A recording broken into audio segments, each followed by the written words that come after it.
Godavari river board meeting వాడివేడిగా జరిగింది. గోదావరి బనకచెర్ల అనుసంధానాన్ని వ్యతిరేకిస్తూ తెలంగాణ వాదనలు వినిపించింది. బనకచెర్లపై డీపీఆర్ ఇంకా తయారు కాలేదని, బడ్జెట్ కేటాయించలేదని ఏపీ వాదనలు వినిపించింది.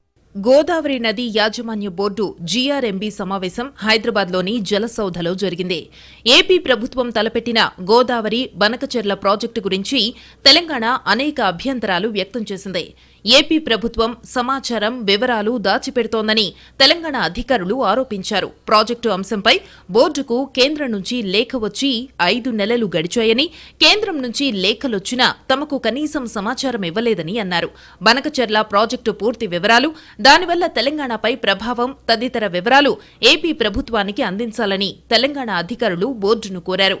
అనుమతులు లేకుండా ప్రాజెక్టు చేపడుతున్నారని అభ్యంతరం వ్యక్తం చేశారు.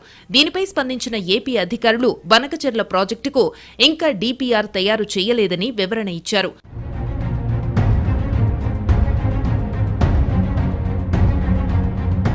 మరోవైపు పెదవాగు ప్రాజెక్టు ఆధునికీకరణ పనులపై ఈ సమావేశంలో చర్చించారు. 15 కోట్ల రూపాయలతో దానికి తక్షణ మరమ్మతులు చేయాలని నిర్ణయించారు.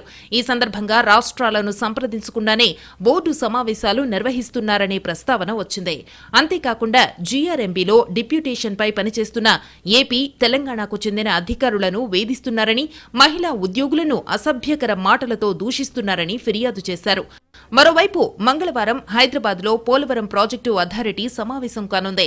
ఈ మీటింగ్కి తెలంగాణ, ఏపీకి చెందిన ఈఎన్సీలు, సీడబ్ల్యూసీ సభ్యులు హాజరు కానున్నారు. భద్రాచలం ముంపు, మణుగురు ప్లాంట్ వరద ముప్పు, కిన్నెరసాని, ముర్రేడు ప్రాజెక్టుల ముంపు, పోలవరం బ్యాక్ వాటర్ సర్వే అంశాలపై సమావేశంలో చర్చ జరగనుంది. జీఆర్ఎంబీ మెంబర్ సెక్రటరీపై వచ్చిన ఆరోపణలపైన కమిటీ వెయ్యాలని బోర్డు నిర్ణయించింది. ఏపీ, తెలంగాణ ఈఎన్సీలతో పాటు కేఆర్ఎంబీ నుంచి ఒకరిని పెట్టాలని నిర్ణయం తీసుకుంది.